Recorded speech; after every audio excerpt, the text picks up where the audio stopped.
Ce moment-ci, nous sommes en train de parler sur le faux serviteur. Et sur le faux serviteur de Dieu, bien sûr.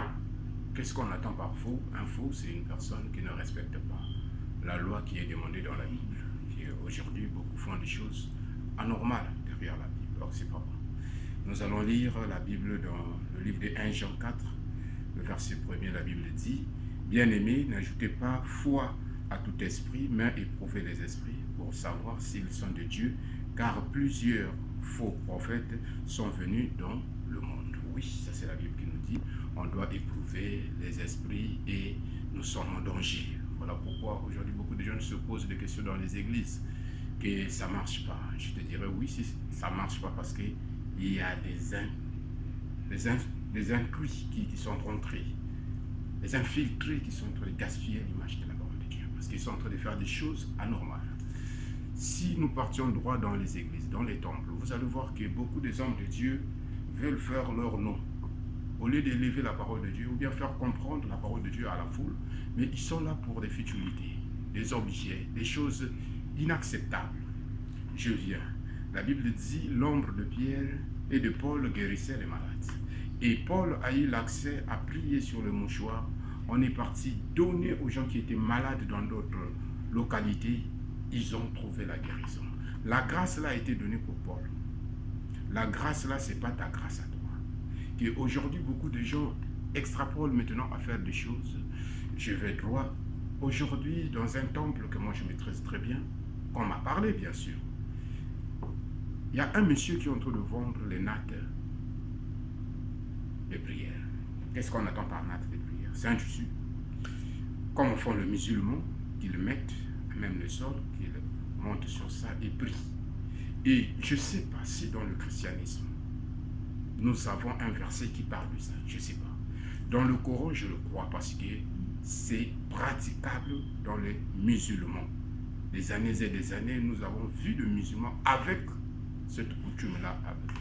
Mais chez nous, le christianisme aujourd'hui, ça sort d'où?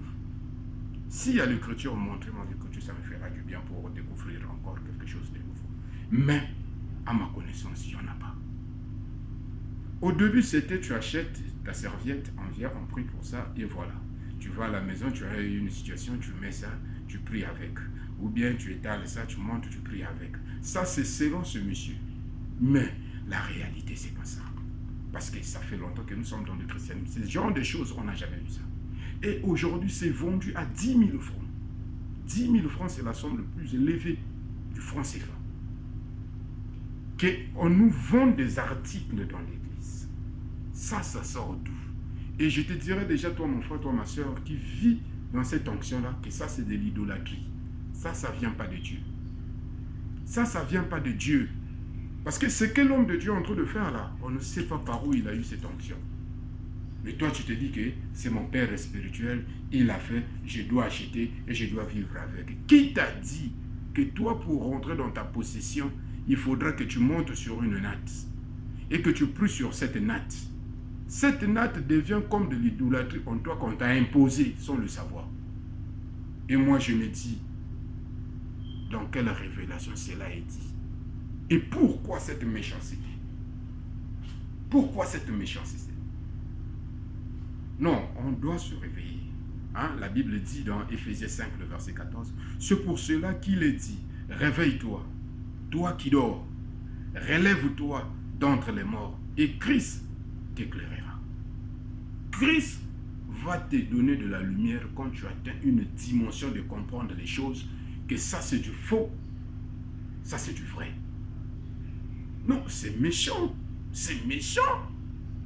Les nattes de prière, à quelle alliance avec l'évangile de Jésus-Christ? Oui, je vois ces histoires dans les pays anglophones, en particulier le Nigeria, l'Afrique du Sud, Ghana, des choses comme ça. Mais chez nous, dans le francophone, je n'ai jamais vu ça.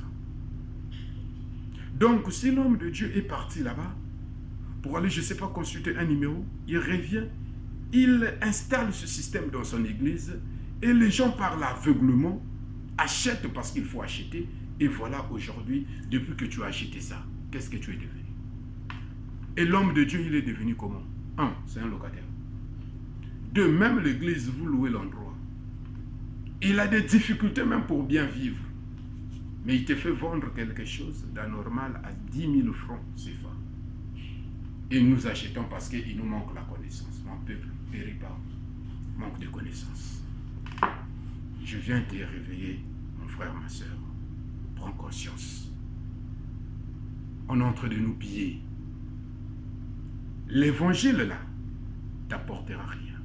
Quand tu es en face d'une personne qui te montre de fausseté, difficilement que tu atteins ce que tu veux en Jésus-Christ. La parole de Dieu est claire, la parole de Dieu est réelle. Mais ce sont les hommes qui sont en train de gaspiller l'image de la parole de Dieu en voulant augmenter leur chiffre d'affaires. Je suis désolé, mais c'est la vérité. Ça te fera mal, mais je ne suis pas là-bas parce que je suis en train de prêcher la parole avec les Écritures. On a dit les faux prophètes sont rentrés. C'est la Bible qui le dit. Éprouvons les esprits. Une personne qui se réveille et vous dit, bon, les notes de prière, 10 000 francs. Mon frère, oh, comment est sa vie? Sa vie est comment? Non, réfléchissons. Réfléchissons.